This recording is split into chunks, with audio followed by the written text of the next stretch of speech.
ॐ शिवोऽहं ॐ शिवोऽहं ॐ शिवोऽहं। इस महाशिवरात्रि के पर्व पर मैं अपनी सत्संग वाणी में आपके समक्ष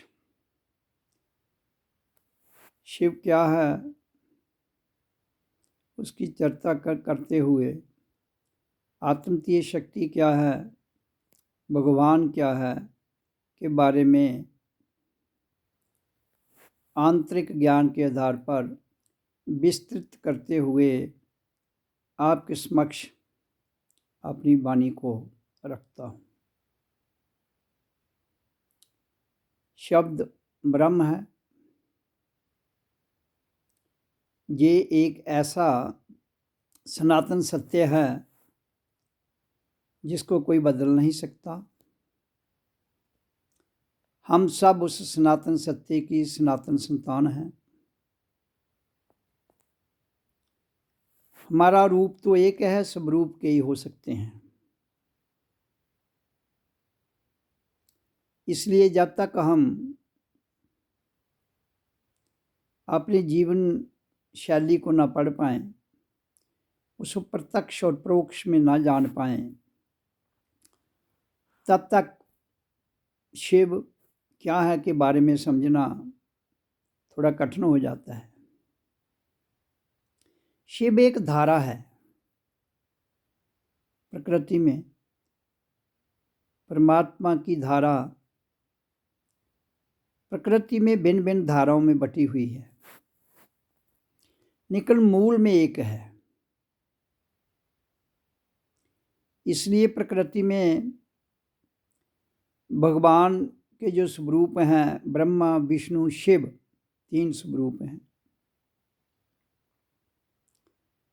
उन तीनों स्वरूप में शिव शक्ति जो है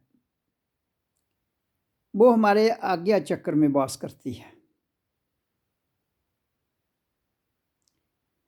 पाँव के अंगूठे से लेकर मूलाधार तक धरातल पर,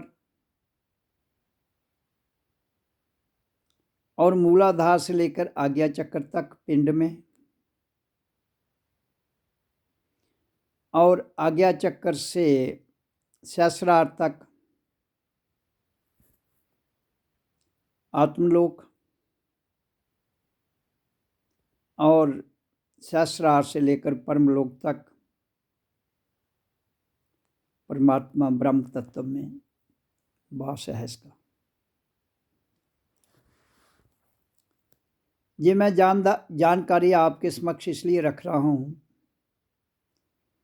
ये एक ऐसी जानकारी है जो संसार का कोई भी धर्म उसे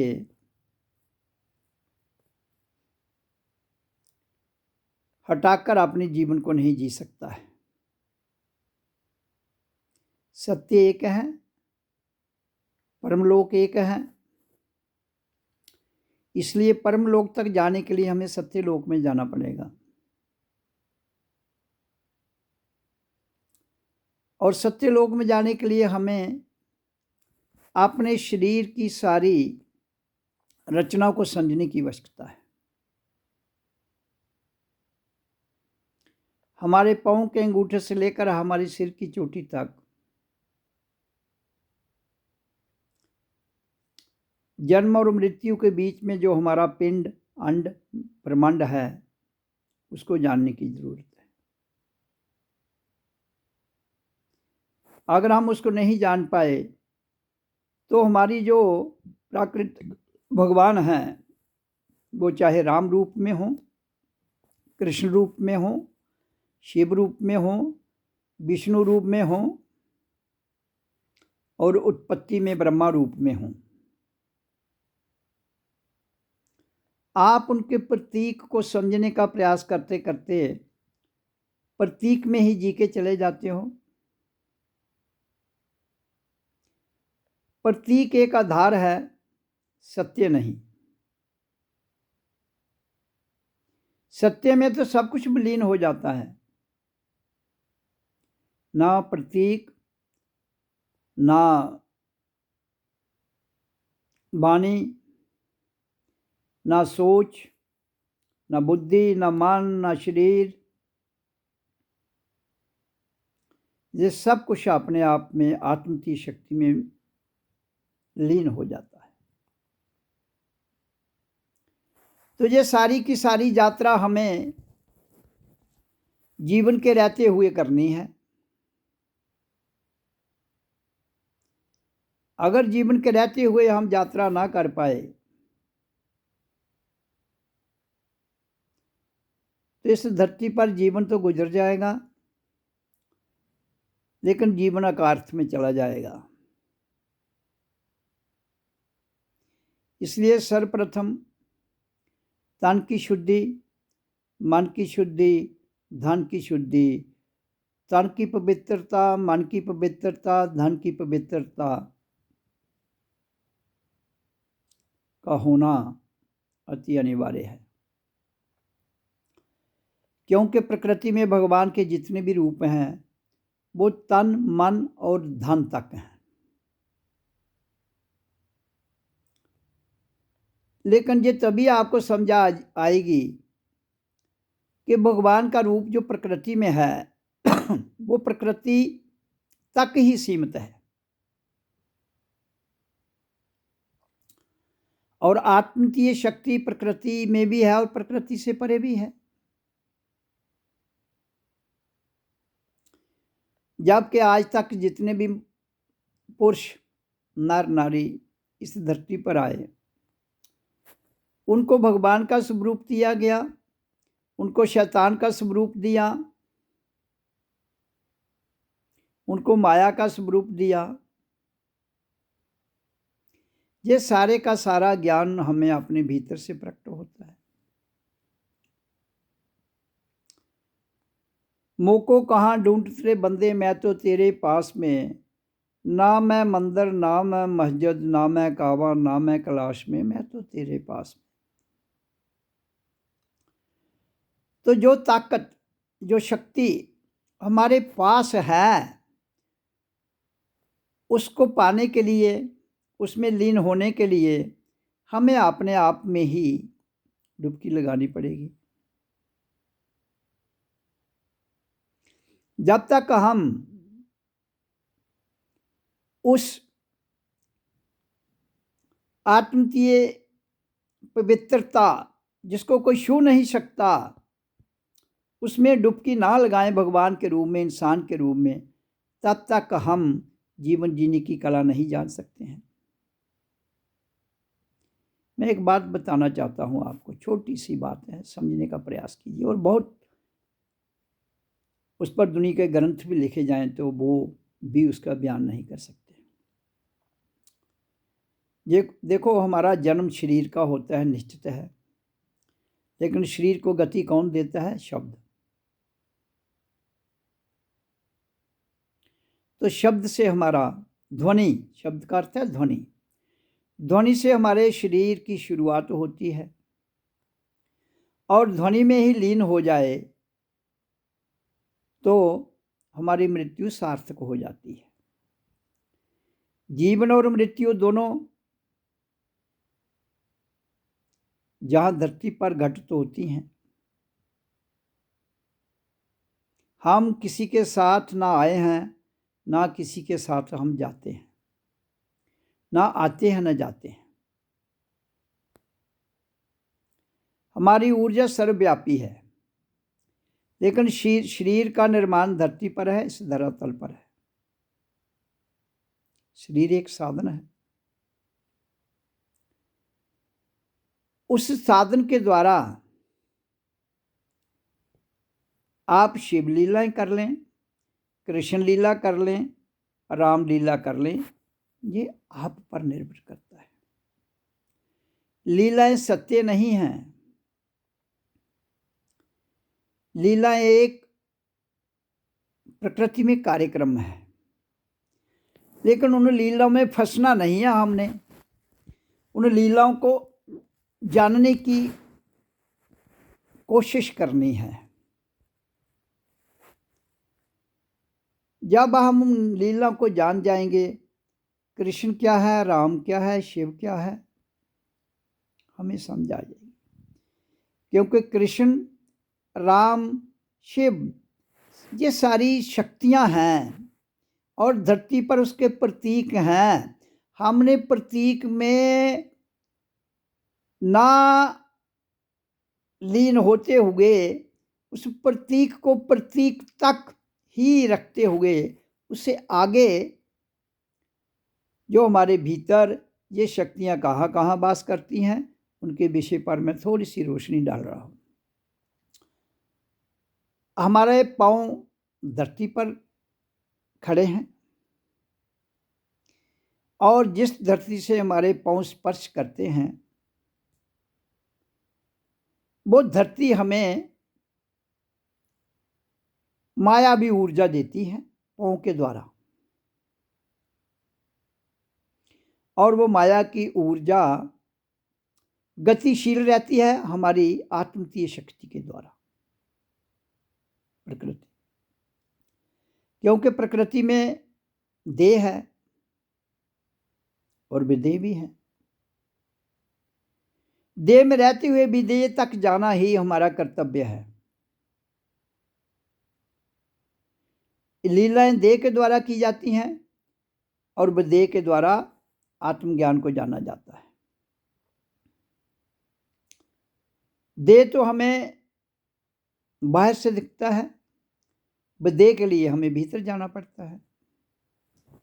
इसलिए इस धरती पर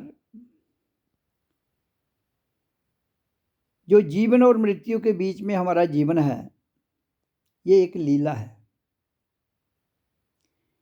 इसलिए हर प्रकार की लीला को करते हुए, जानते हुए हमें तन पवित्र, मन पवित्र, धन पवित्र रख कर ही अपना जीवन बताएंगे तो हम फिर जान पाएंगे जिस संसार के मेले में हम आए हुए हैं जहां कोई भी अपना नहीं है। ये तब तक अपने हैं जब तक शरीर है। जन्म लेने के बाद और मृत्यु घटित होने से पहले ये दोनों घटनाएं शरीर तक सीमित है। लेकिन जो समय हमें जीवन और मृत्यु के बीच में मिला है ये यात्रा अकेले की है। अकेले हम आए, अकेले हम जाएंगे। तो जब हमें इस बात का ज्ञान हो जाता है कि हम अकेले आए हैं, अकेले जाना है और संसार एक मेला है, तो उसमें एक छोटा सा नगमा मुझे याद आता है कि जिंदगी के मेले कभी कम ना होंगे, अफसोस हम ना होंगे। बिगड़ेगी और बनेगी दुनिया यही रहेगी, होंगे यही झमेले से जिंदगी के मेले कभी कम ना होंगे, अफसोस हम ना होंगे। तो इस तथ्य को परोक्ष में, प्रत्यक्ष में किसने प्रकट करना है? मानव जाति ने। वो मानव जाति हिंदू संप्रदाय को मानती हो, मुसलमान संप्रदाय को मानती हो, सिख संप्रदाय को मानती हो, ईसाई संप्रदाय को मानती हो, या इसके अलावा और कोई संप्रदाय हो, बौद्ध मत, जैन मत, उनको मानती हो, सारी की सारी मानव जाति के लिए एक ही सिद्धांत है कि ये संसार एक मेला है जहां हमारा कोई दोस्त और दुश्मन नहीं है। हम स्वयं ही तो बनाते हैं। हमारा कोई ना दोस्त पैदा हुआ है ना दुश्मन। हमारा मन ही तो किसी को दोस्त बनाता है, किसी को दुश्मन बनाता है, किसी को मित्र बनाता है, किसी को शत्रु बनाता है। तो इसलिए जब तक हम मन की दुविधा में, बुद्धि की दुविधा में, इंद्रियों की दुविधा में, विचारों की दुविधा में फंसे हुए हैं तब तक हम दोस्त और दुश्मनी कि चक्रव्यूह से नहीं निकल पाते। लेकिन मैं जिस बात की चर्चा करता हूं कि आपने भीतर झांकिए, मन बाहर फैला हुआ है, बुद्धि बाहर फैली हुई है, इंद्रियों का विषय भोग बाहर फैला हुआ है, आंखें बाहर देखती हैं, कान बाहर की बात सुनते हैं, नाक बाहर की सांस लेता है छोड़ता है, जीभ बाहर का मजा चिखाती है और भाषा बोलती है। ये सारे विषय जो हैं, जो सारी शक्तियां जो हैं, ये बाहर फैली हुई। जब तक इन सबको समेटते हुए हम अपने भीतर नहीं जाएंगे, तब तक नहीं जान पाएंगे मोको कहाँ ढूंढत बंदे, मैं तो तेरे पास, ना मैं मंदिर, ना मैं मस्जिद, ना मैं कावा तलाश, मैं तो तेरे पास। तो ये बात तभी संभव होगी जब हम एक ऐसी ध्वनि जो जन्म के समय हमें मिली और ऐसी प्राण शक्ति से प्राण बाजू में परिवर्तित होने वाली शिव शक्ति हमारे भीतर प्रवेश कर गई,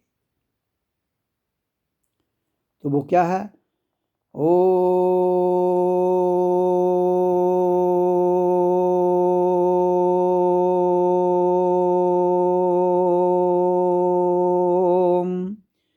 शिवो अहं, ओम भम भम बोल, ओम भम भम बोल,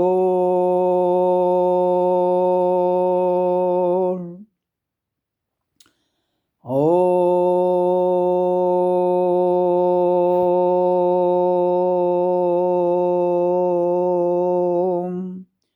मैं शुद्ध बुद्ध आत्मा हूँ, ओम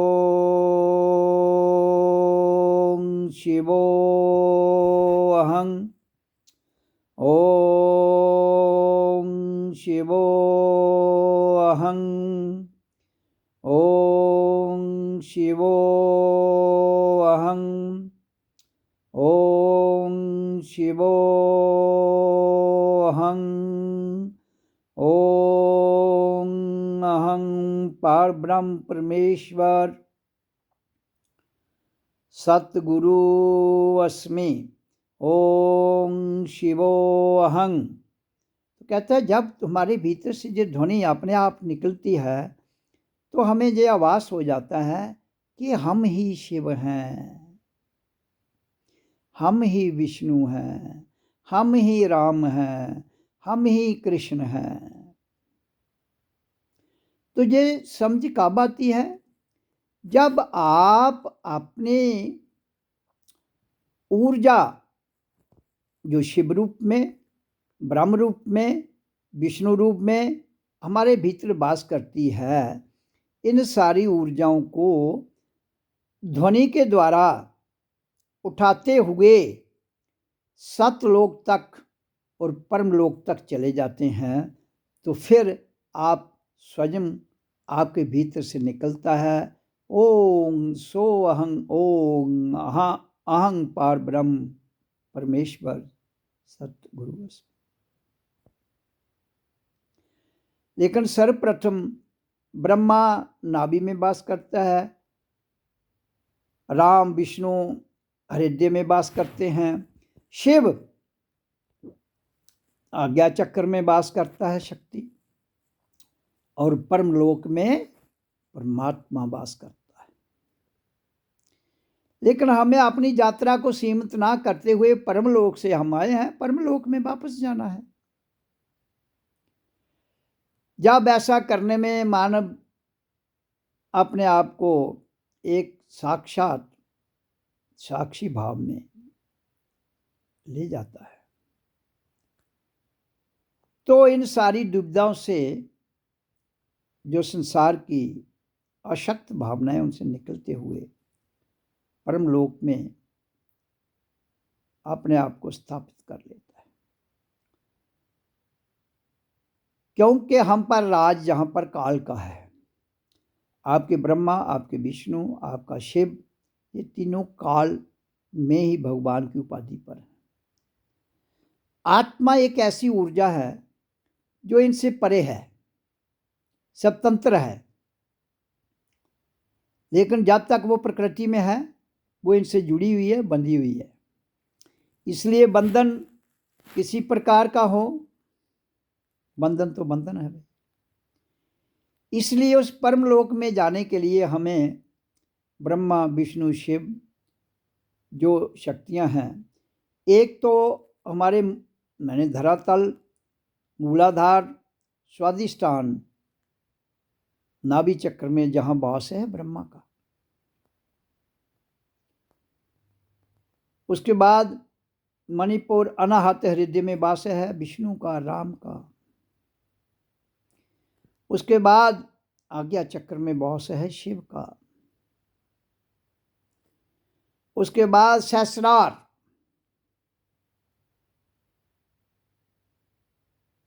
में वास तीनों का खत्म हो जाता है। ब्रह्मा, विष्णु, शिव, ये तीनों सहस्रार के बाद एक आत्मती ऊर्जा में परिवर्तित हो जाती है इनकी शक्ति, क्योंकि वहां काल और प्रकृति, टाइम एंड स्पेस से हम परे चले जाते हैं।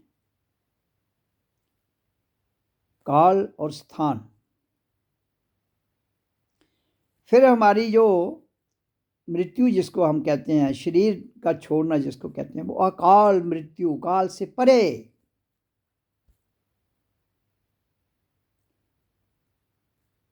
तो काल से परे जाना ही हम सबका कर्तव्य है। तभी इस धरती पर जो शाश्वत स्वर्ग है उसका आनंद ले सकते हैं।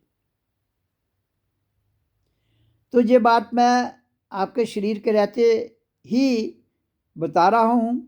शरीर के रहते ही आप स्वर्ग, नरक, परमलोक की अनुभूति कर सकते हैं, जान सकते हैं, अनुभव कर सकते हैं। तो ऐसा करने के लिए मैंने आप सबको बताया है। जो प्रकृति में मंत्र है वो ब्रह्मा, विष्णु और शिव तीनों को कहाँ ले जाता है? सत्यलोक, परमलोक। तो हमने जीते जी अपने संसार के रीति रिवाज, प्रथाएं, मान्यताएं, प्रतीक, अवस्था में जितने भी आपके मन से उभरी हुई शक्तियां हैं उनको शुद्ध करते हुए बुद्ध बनना है। हम सब बुद्ध भी हैं, क्योंकि जिन महापुरुषों से आप शक्ति ग्रहण करते हुए अपने आप को उनसे जोड़ते हुए अतीत में जाने का प्रयास करते हैं। मैं कहता हूं वर्तमान में देह है और देह के ही रहते हुए आप सब कुछ कर सकते हैं। देह चला जाएगा, फिर आपके द्वारा कोई भी किया हुआ कर्म, क्योंकि फिर दूसरे कर्म करेंगे, वो देह नहीं कर पाएगी। इसलिए हर देहदारी को जीते जी रहते हुए ही पाप, पुण्य और उससे परे की स्थिति निर्धारित ऑटोमेटिक हो जाती है। करने की आवश्यकता नहीं। करना आपको केवल क्या है? ओम,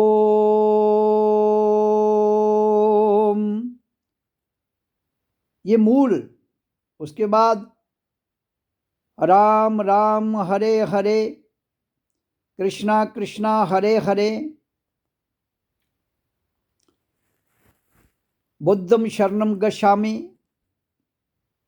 शुद्ध हो गए तो बुद्ध की शरण में जाओगे ना। तो ये काम आप कर सकते हो। राम की ध्वनि, कृष्ण की ध्वनि, ओम की ध्वनि और भी कई ध्वनियां जो संसार में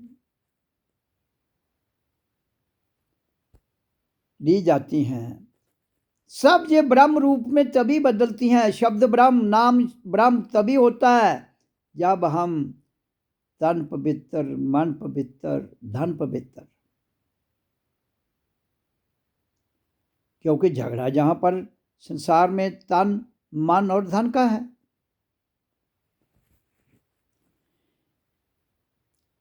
दुश्मनी और दोस्ती तन तक है, मन तक है, धन तक है, दमड़ी और चमड़ी तक है। जब आपका शरीर चला जाता है, आपकी दोस्ती अगर दुनिया में है तो वो आपके साथ जाएगी, अगर दुश्मनी है तो दुश्मनी साथ जाएगी। अगर आत्मतीय शक्ति में आप शरीर त्यागते हो तो परम लोक में, परम गति में जाओगे। मेरा सत्संग में जो कहने का भाव है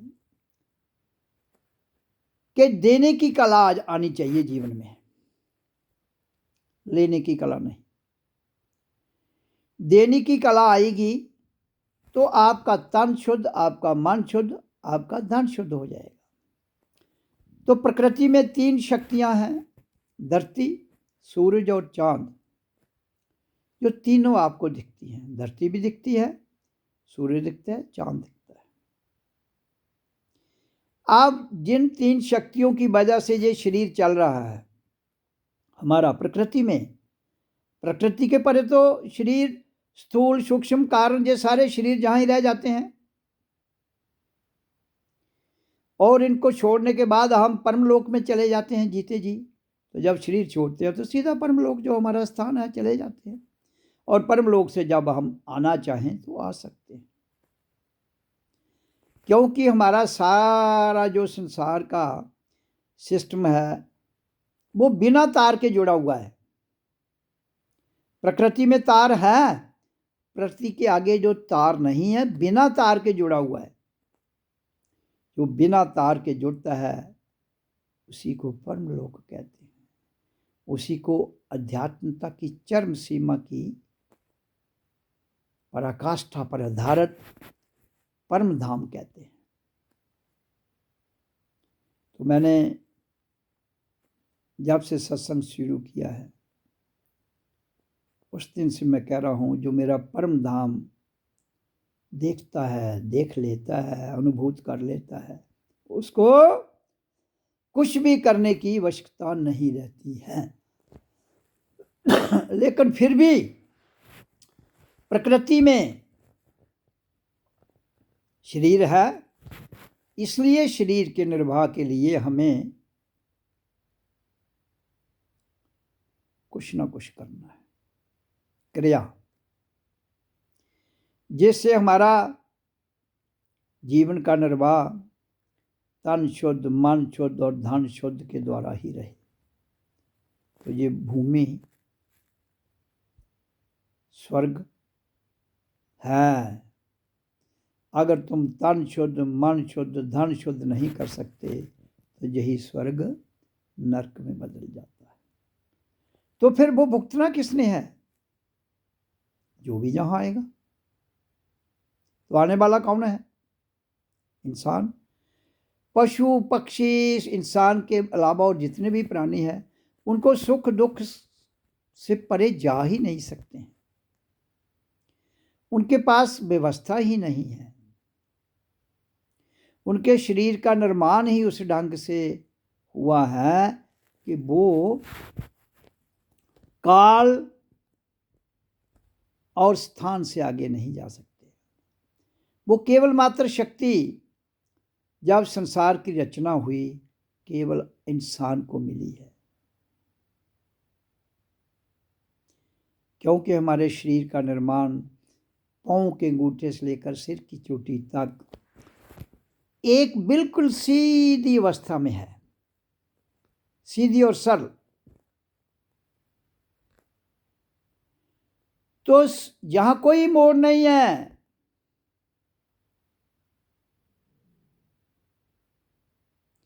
इसलिए प्रकृति में मोड़ हैं, लेकिन हमारे शरीर में मूलाधार से लेकर पाँव के अंगूठे से लेकर स्वादिष्टान, मणिपुर, अनाहत, विशुद्ध, आज्ञा, सहस्रार, सतलोक, परमलोक, बिल्कुल एक सीध में धरातल पर हमारे दो पांव खड़े हैं, दो टांगे खड़ी हैं।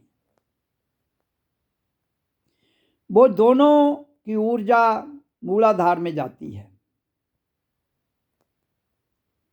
जहां हमारी दोनों टांगें एक मेरुदंड में फंसी हुई हैं, और फिर मेरुदंड एक ही, ये दोनों शक्तियां ईड़ा और पिंगला धरातल पर हैं, और जैसे ही हम इन दोनों को अपनी श्वास क्रिया के द्वारा ओ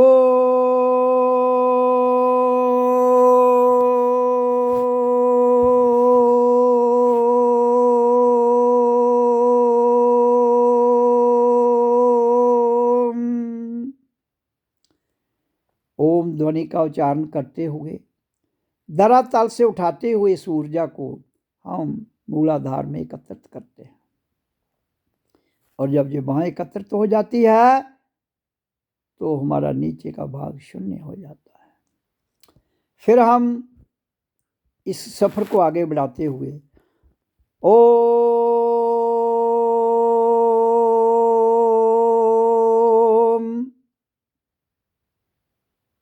से ऊपर नाभि चक्र में ब्रह्म, जिसको ब्रह्म लोक कहते हैं, ब्रह्मा, ब्रह्म एक आत्मा है, वो नहीं, ये ब्रह्म लोक उत्पत्ति, जहाँ से इंसान की उत्पत्ति होती है। ऊर्जा नीचे जाए तो उत्पत्ति होती है, ऊर्जा ऊपर जाए तो ऊर्ध्व गति में जाती है, उच्च लोकों में। तो जितना भी ये उत्पत्ति है वो सबसे लो स्तर पर है, नाभि के नीचे, नाभि के नीचे सारी उत्पत्ति संसार की होती है, और उसके ऊपर ध्वनि के द्वारा अनाहत हृदय में हम जाते हैं, तो वहां से क्या शब्द निकलता है? राम,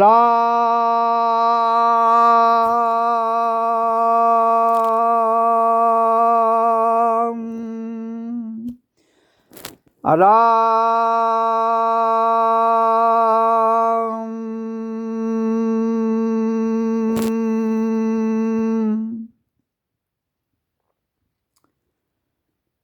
तो हर हमारे जितने भी चक्र हैं धरातल से लेकर मूलाधार तक, ये हमारी प्राण बाजू ऊपर आती है, फिर प्राण बाजू हृदय में जाती है, और प्राण बाजू का मेन स्थान हमारा हृदय है, और फिर वहाँ हमारे हृदय में राम भक्त वास करता है, हनुमान, पवन पुत्र। हनुमान के पास पवन की शक्ति है। पवन एक ऐसी शक्ति है जो कहीं भी जा सकती है। दुनिया के किसी भी भाग में आप अपनी प्राण बाजू को भेज सकते हो। उसको नाम दिया गया है पवन पुत्र हनुमान, और इसी के भीतर 8 सिद्धियां, 9 खजाने वास करते हैं।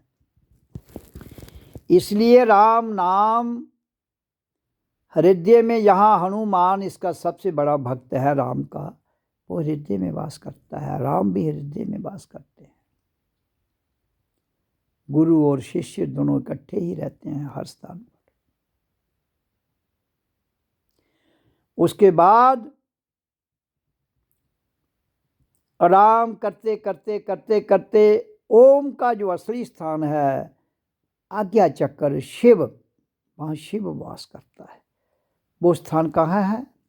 हमारी दोनों आईब्रो के बीच में जो स्थान है वो ये है, ये इसको कहते हैं शिव स्थान। शिव का अर्थ है कल्याण करने वाली शक्ति।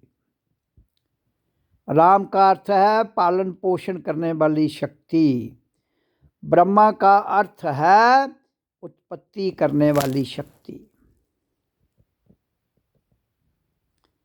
इसलिए ओम के बाद, भ्रिकुटी के बाद, हम आज्ञा चक्र के बाद फिर त्रिकुटी सहस्रार में जाते हैं।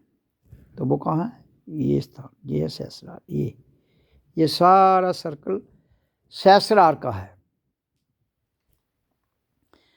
तो ओम के स्थान पर हमारे भीतर से एक मंत्र निकलता है, ध्यान मूलम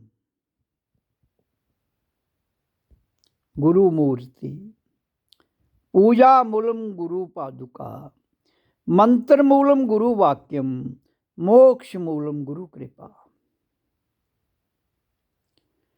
तो फिर आगे की यात्रा ओम की ध्वनि के बाद गुरु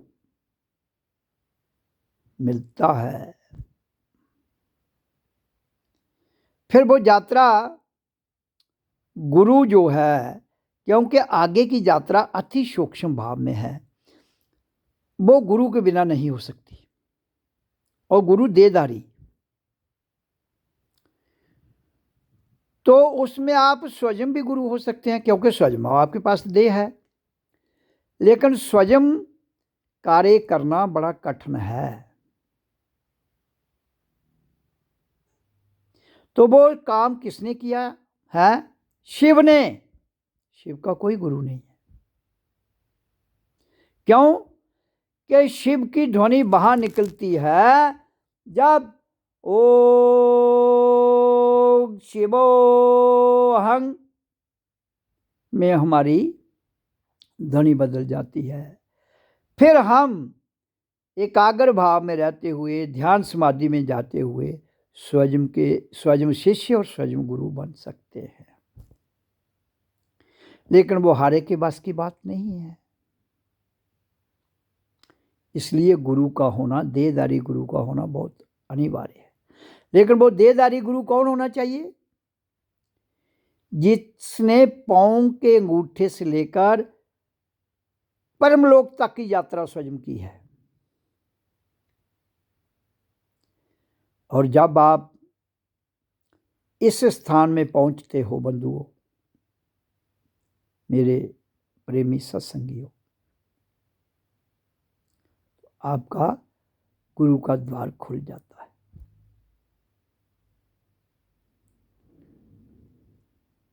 अब संसार में दिक्कत कहाँ है? आप कैसे पहचानोगे जिसको आप गुरु कर रहे हो उसने ये यात्रा की है कि नहीं की है?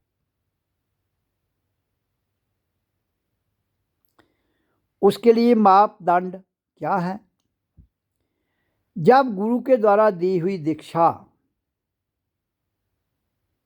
आप करें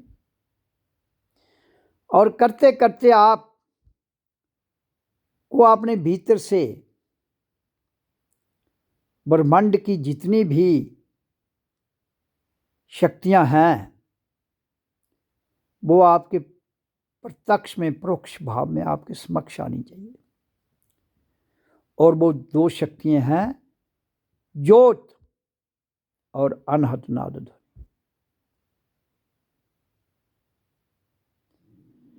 जब आपके ललाट में दिव्य ज्योत प्रकट होती है और सहस्रार के ऊपर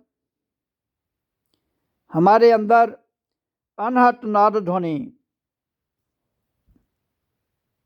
जो 24 घंटे हो रही है, हम कर नहीं रहे हैं, ना ज्योत को प्रकाशित कर रहे हैं, अपने आप हो रही है। और अनहत नाद ध्वनि अपने आप सुनाई दे रही। तो फिर जान लो कि जिस गुरु ने आपको नाम दीक्षा दी है उसकी पहुंच वहां तक। नहीं तो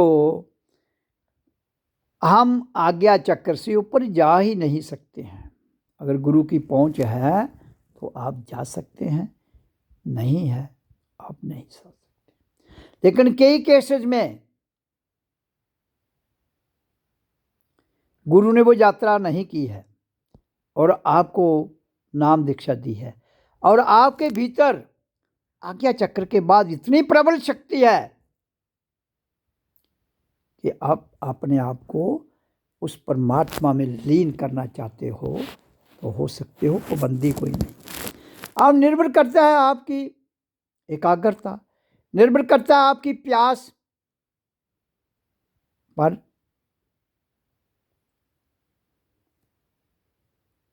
तो आज्ञा चक्र से तो ज्ञान आ जाता है। तभी मैंने कहा कि ध्यान मूलम गुरु मूर्ति, गुरु की मूर्ति है ही आज्ञा चक्र के ऊपर, नीचे तो है ही नहीं। नीचे तो प्रतीक हैं, नीचे तो व्यवस्था है, नीचे स्थितियां हैं।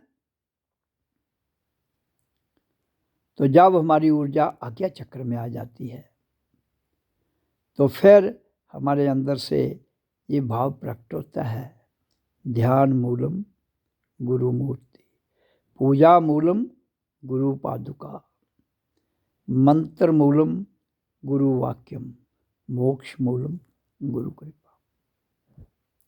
फिर गुरु आपको जो भी शब्द नाम मंत्र देता है तो नाम दीक्षा है। संसार में परमात्मा ने इंसान को ही गुरु के रूप में भेजा है, स्वयं बीच में अपनी ऊर्जा को स्थापित करते हुए। लेकिन इंसान प्रतीक में फंस गया, इंसान मान्यताओं में फंस गया, इंसान अपने रीति रिवाजों में फंस कर रह गया। वो मेले में तो आया था लेकिन झमेले में फंस गया। ये मेले कम तो नहीं होंगे, इसलिए मेलों की भीड़ भाड़ में अकेले ही आए हो। मेलों की भीड़ भाड़ में अकेले ही यात्रा करनी है। हमारा ना कोई दोस्त है ना दुश्मन है। चंद लोग हमारे संपर्क में आते हैं जो हमारे रिश्तेदार बन जाते हैं। सर्वप्रथम माता पिता, फिर भाई बहन, फिर समाज, फिर हमारे प्राकृतिक संबंध जो शरीर तक सीमित है, उसके द्वारा ये सारी बातें प्रकट हो जाती हैं जिनकी मैं चर्चा कर रहा हूँ। लेकिन कहता है मन लागे फकीरी में और धन लागे शुद्ध भाव में और तन लागे अमीरी में। तन की अमीरी, मन की फकीरी और धन की शुद्धता।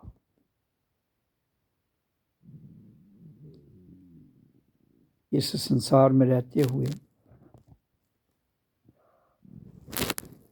आप अपनी इस महाशिवरात्रि के पर्व पर अपने आप को उस परमात्मा में लीन कर लेते हो। ओम ओम ओम। तो आप टाइम, काल, स्पेस, स्थान से परे अकाल मृत्यु में प्रवेश कर जाते हो। उसको ही मुक्ति कहते हैं। काल में तो सब मरते हैं, लेकिन काल में मृत्यु होती है जिसकी, वो टाइम और स्पेस की ग्रिप से बाहर नहीं जाता है। इसलिए टाइम और स्पेस से जब तक हम परे नहीं जाते हैं, आपके द्वारा किया हुआ भजन, आपके द्वारा दिया हुआ दान, आपके द्वारा बोली हुई वाणी, आपके द्वारा किए हुए कर्म, सारे के सारे कर्म बंधन से मुक्त नहीं होते हैं। कर्म बंधन में युक्त होते हुए आपकी जीवात्मा को काल से परे नहीं जाने देते हैं। तो फिर यहाँ की प्रथाएं, यहाँ की मान्यताएं और यहाँ के धर्मगुरु अपनी दुकान चलाते हुए इंसान को भ्रमित करते हुए, गुरु वो है जो भ्रम से निकालता है, जो भ्रम से निकालता है, और जो भ्रम से नहीं निकाल पाता है, भ्रम में फंसाता है, वो काल में गुरु है। गुरु तो बहुत है, मैंने बहुत बार कहा है, काल का गुरु और परमलोक का गुरु दो हैं। काल के गुरु बहुत मिलेंगे, परमलोक का गुरु कोई कोई है। संसार के लोग भी इसी काल में ही रहना चाहते हैं, इसलिए उनको परम गुरु की बात समझ नहीं आती है। इसलिए मैं कहता हूँ ओम शिवो अहं, ओम अहं पार ब्रह्म परमेश्वर सद्गुरु अस्मि। तो इसलिए शिवरात्रि के महापर्व पर, ऐसे तो शिवरात्रि रोज है, लेकिन जहाँ प्रकृति में जो भी त्यौहार मनाए जाते हैं वो सीजन, मौसम और यहाँ के पदार्थ के आधार पर मनाए जाते हैं। क्यों कि प्रकृति तन से, मन से, धन से शुद्ध करके चलाई जाए तो हमें उस सनातन जो परमात्मा है उसकी समझ आती है। परमात्मा हम सबके भीतर विराजमान है, सबके भीतर विराजमान है। इसलिए परमात्मा को मिलने के लिए, परमात्मा को जानने के लिए, परमात्मा को अनुभूत करने के लिए हमें अपने भीतर ही डुबकी लगानी पड़ेगी। तभी तो मुझे एक दोहा याद आता है, हम उस देश के वासी जहाँ पार ब्रह्म का खेल, दीपक जले अगम का बिन बाती बिन तेल। हम उस देश के वासी यहाँ जाति वर्ण कुल नाही, नाम मिलावा हो रहे दे मिलावा नहीं। तो नाम की महिमा शरीर के द्वारा ही होती है, लेकिन मेल शरीर का प्रकृति में है। प्रकृति से परे नाम की मुलाकात है, तभी तो कहा गया कल युग नाम आधार है और नहीं कोई दूजा। तो मैं कहता हूं जब तक आप तन को शुद्ध, मन को शुद्ध, धन को शुद्ध नहीं कर लेते, तब तक नाम का प्रभाव आपको काल से मुक्त नहीं करेगा। इसलिए संसार में रहते हुए, सब कुछ करते हुए, सब कुछ जानते हुए हमें जीवन जीने की कला आ जाए तो बहुत अच्छा है। यही मेरा लक्ष्य है, इसलिए मैं धरती पर आया हूँ। खुद को जानना है, पूरी तरह पहचानना है और पूरी तरह मानना है। औरों को भी इस विषय में बड़ी सिंपल सी प्रेरणा देता हूँ कि ओम और प्राण वायु दो ही मंत्र हैं जो हमें ब्रह्मा, विष्णु, शिव क्या हैं उनके बारे में जानकारी देते हुए, भ्रम से निकालते हुए हमारे जीवन जीने की कला क्या है जागना और जागती हुई जागृत होना। आत्मा क्या है? चेतन। चेतन का नाम है जो जागा रहता है हर समय। एक ऐसी ऊर्जा जो हर समय जागती है, सोती नहीं। एक अवस्था है, उस अवस्था में हमने जाना है, चेतन अवस्था में। तभी जाकर शिव की समझ आएगी, तभी जाकर राम की समझ आएगी, तभी जाकर कृष्ण की समझ आएगी, तभी जाकर ब्रह्मा की समझ आएगी। तो आप, हम सब, राम कृष्ण शिव, हम ही तो हैं। ब्रह्मा कौन हमारे बिना है? वो इकलाई ऊर्जा, वो तब तक कुछ नहीं करती जब तक दे नहीं है। ये स्वयं उस परमात्मा की रचना है जिसने सृष्टि की रचना हुई, उसी को सनातन कहते हैं। उस सनातन को हम नहीं बदल सकते। उसको शुभ रूप बहुत दे सकते हैं, लेकिन उसका रूप एक ही है, अहम ब्रह्मस्मि, अहम पार ब्रह्मस्मि, अहम पार ब्रह्म परमेश्वरस्मि, हम सद्गुरु अस्मि। तो ये सारी प्रतिक्रियाएं प्रकृति में हैं, उसमें तो कुछ भी नहीं है। परमात्मा में स्वयं आनंद के कुछ भी नहीं। उस आनंद को लो, उस आनंद को दो।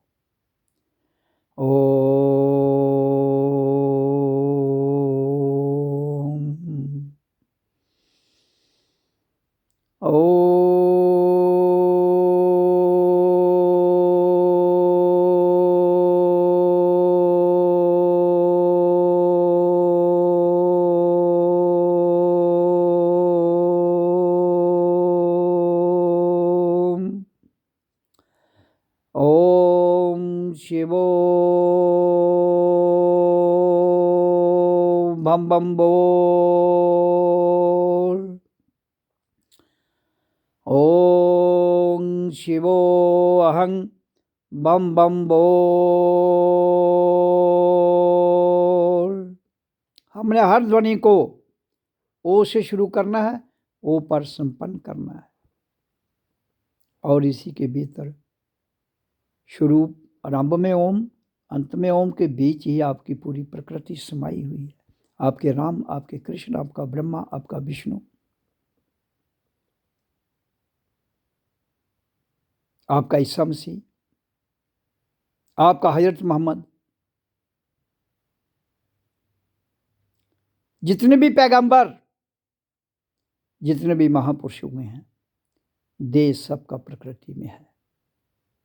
उसके आगे कितनी पहुंच किसकी है, वो स्वयं जानता है, वो स्वयं पहचानता है, वो स्वयं ही मानता है। इसलिए स्वयं को जानिए, स्वयं को मानिए, स्वयं को पहचानिए। लेकिन कब ये संभव होता है? जब तन शुद्ध, मन शुद्ध, धन शुद्ध हो जाता है। तो इसलिए जिस तरह से हो सके उस प्यारे रब को याद कर, आके दुनिया में ना अपनी जिंदगी बर्बाद कर। जाल माया का विषय है जिसमें तेरा मन फंसा है। जल्दी अपने आप को इस कैद से आजाद कर। बंधुओं, तब समझ आएगी मैं कौन हूं, मैं कहां से आई हूं। जीवात्मा। और जब तक ये ना जान पाए मैं कौन हूं, मेरी जीवात्मा कहां से आई है और कहां इसको जाना है। आई परमलोक से है, जाना परमलोक में है। कहां से आए? परमलोक से। जाना कहां? परमलोक। वही तो मेरा परम धाम है। बाकी आप क्या कर रहे हैं, क्या नहीं कर रहे हैं, परमात्मा को कुछ लेना देना नहीं। हाँ, प्रकृति में उसकी ऊर्जा है, उसने सब कुछ बताया है, क्या करना है क्या नहीं करना है। ये सबका निर्णय हम सबको लेना है, तभी जाकर आपकी महाशिवरात्रि, आपके पर्व साक्षात हो सकते हैं और आपको समझ आ जाती है। ओम शिवोऽहं, ओम शिवोऽहं, ओम ओम ओम ओम। जय शिव ओंकार। ओम ओम ओम ओम। ओम परमात्मा नमः। ओम सद्गुरुवे नमः। ओम रामाय नमः। ओम कृष्णाय नमः। ओम ओम ओम। तो मेरी वाणी आप पूरे विश्व ने बड़े प्रेम से सुनी, उसके लिए मैं आप सबका धन्यवाद करता हूँ। ओम ओम ओम। ये पूरे विश्व के लिए है, इसमें किसी धर्म, जात, बिरादरी का सवाल नहीं। मानव के लिए, हर नर नारी के लिए, हर नौजवान के लिए, हर बुजुर्ग के लिए ये मेरी वाणी साक्षात है, इसको कोई नहीं बदल सकता। ओम शिवोऽहं, ओम शिवोऽहं।